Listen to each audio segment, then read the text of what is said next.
Приветствую вас, дорогие подписчики. У нас сегодня не самое приятное видео будет, потому что раньше вам показывал красоту, сейчас придется показать некоторые вещи, которые могут возникать у змей, назовем их так, болезни, либо нюансы определенные. В данном случае у нас будет императорский удав морфы Шарп, самка, которая у меня одна из самых первых появилась. И у змей бывают такие моменты, когда их кормишь, и корм с грунтом может попадать в пасть. И не всегда это может уходить обратно. И это может вызывать стоматиты, ну и любые разные их проявления. Вот важный момент, важный показатель – это стекла. Нужно видеть, если стекла залапанные, то это означает, что змея пытается выбраться, и она, ну, грубо выражаясь, мордой елозит. Вверх, вниз. То есть видно, то есть стекло должно быть, стекла я мою примерно раз в 5 дней. Я либо моя помощница, соответственно, они всегда чистые. Если мы видим, что какое-то из стекол становится грязное, мутное, либо с какими-то разводами, значит, что что-то идет не так. В данном случае у нас наша замечательная удавиха. Я сейчас вам покажу, в чем именно проблема. Видите, когда они кушали, сейчас мы покажем. Видите, пасть приоткрыта. Сейчас мы, наверное, так, снимаем нашу защиту, чтобы эти милашки не выбирались. Вот, так, иди сюда. Покажи. Видите, она опилки подняла везде, где только можно. Вот, видите? Вот, между в пасти у нее опилки. Важно это увидеть максимально раньше. Милашка. Вот, то есть сейчас мы будем, вот, видите, опилки. Соответственно, нам нужно эти опилки оттуда убрать, чтобы это не вызвало стоматит. Сейчас я буду ее доставать оттуда. И дальше покажу, как мы будем решать этот вопрос. Так, змею доставать из террариума нужно аккуратно. В данном случае она у нас удачно расположена, потому что она не цепляется за ветки. Я думал, нам пригодится крюк, но крюк не пригодился. Так, а еще один важный момент. Так, дай телефончик. Вот, у нас в террариуме, вот видно, вот в этом месте, видите, там где стекло, у нас прям очень много опилок. То есть это значит, что они у нее сначала в пасти, опилки попадают в пасть, потом она пытается выбраться, начинают образовываться слюни, соответственно, эти слюни дают возможность еще большему количеству опилок попадать в пасть. Сейчас мы идем в ванну, там у нас уже операционно приготовлено. Так, вот как у нас это выглядит. Так, это хлоргексидин. 2 шприца. Одним шприцом я набираю воду, другим хлоргексидин для того, чтобы потом обработать пасть им. Дальше препарат Лизобакт. Он помогает всякую дрянь бить в пасти, то есть лечит, с помощью него еще лечат стоматиты. Дальше это от капельницы обрезанная часть, можно даже было чуть побольше сделать. И 2 ложки одинакового размера. С помощью них мы будем раздавливать Лизобакт, превращать его в порошок. Так. Смотрится это следующим образом. Врачи-специалисты, герпетологи со стажем, которые работают в ветклиниках, они предпочитают брать пинцет и пинцетом открывать пасть. Но как бы я боюсь, что этим способом можно повредить зубы. Ну, в целом так оно и есть. Так, смотрите, момент первый. Давай, милашка, залази сначала сюда. Мы сначала сделаем подготовительные работы. Они выглядят следующим образом. Мы берем 3 куба шприц, снимаем с хлоргексидина, опускаем его внутрь, набираем весь объем и его оставляем. Аккуратненько, чтобы он нам не помешал. Это закрываем, потому что змея может елозить хвостом и его сбить. Отодвигаем. Дальше берем шприц с водой. Включаем просто обычную проточную воду. Набираем. То есть мы им вначале будем промывать, а потом хлоргексидином будем все это дезинфицировать. Открываем лизобакт.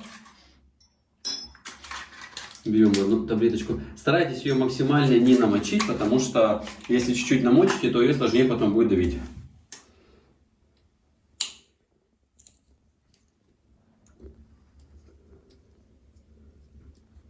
Так.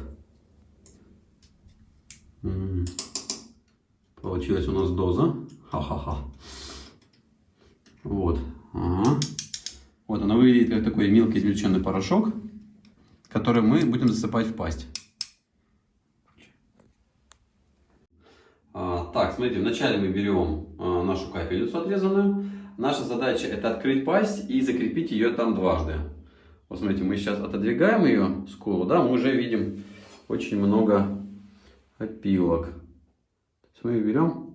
Змее будет в любом случае не нравиться, она будет выкручиваться, и одному это крайне тяжело будет делать. Да, у нас еще водичка будет течь. То есть мы вначале выбираем одну часть опилок, которые мы можем достать сразу. После этой процедуры нам нужно будет убрать из террариума полностью все опилки. Так, дальше мы будем вымывать. Так, сейчас я с этой стороны беру также. Вот, видите, сколько опилок идет. Вот, и дальше начинается самое веселое. Змея сейчас будет категорически сопротивляться, как и ребенок, когда его ведут к стоматологу. Поэтому смотрите, я беру левой рукой. Одному это делать очень сложно. Я беру на левой руке указательным пальцем около шеи. Я способствую тому, чтобы чуть-чуть кожу оттягиваю вниз. Потом завожу резинку. Змея начинает тут же сопротивляться. Ну, как бы она недовольна, что ей кто-то пасть открыл. Вот, мы снимаем, что у нас в пасти внутри. Вроде бы явных покраснений крупных не... ну уже, в принципе, уже, скорее всего, есть. Давай.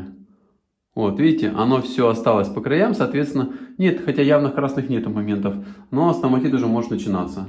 Вот, соответственно, мы берем сначала воду, наклоняем змею вниз и напором воды выбиваем, опять же, одной рукой это все не просто делать.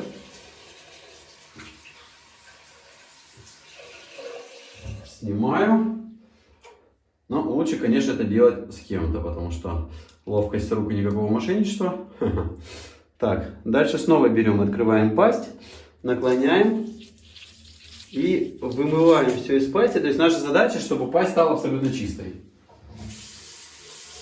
Снова, если у вас есть 5 шприцов, может быть взять легче 10-кубовый, но его держать не так удобно.